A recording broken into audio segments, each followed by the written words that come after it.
C'est une grande année pour moi parce que c'est la première fois que je suis parrain de cette opération Les Petits Champions de la Lecture. Mais à vrai dire, je suis malgré tout familier parce que j'ai suivi avec passion les éditions précédentes. Une année, un jeune lecteur avait choisi un de mes textes et l'avait défendu ici, à la Comédie Française. Et ça avait été un moment très émouvant pour moi.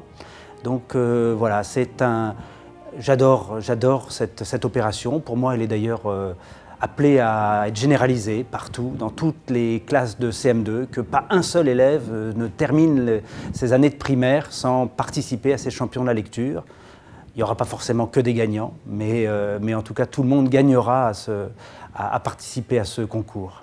Ce que j'aime dans les Petits Champions de la Lecture, c'est que c'est une opération qui est à la portée de tous. C'est-à-dire qu'il n'y a pas besoin d'être au premier rang de la classe, studieux, à savoir bien dire pourquoi on aime un texte.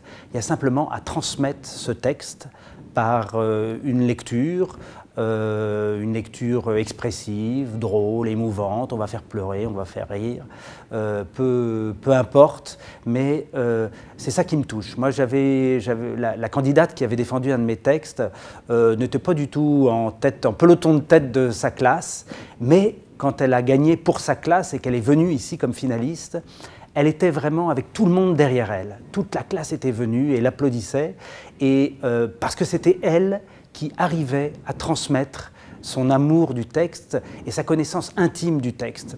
En fait, transmettre ce que l'on a eu tout seul dans sa chambre avec le livre ouvert sur les genoux et le transmettre à un public entier.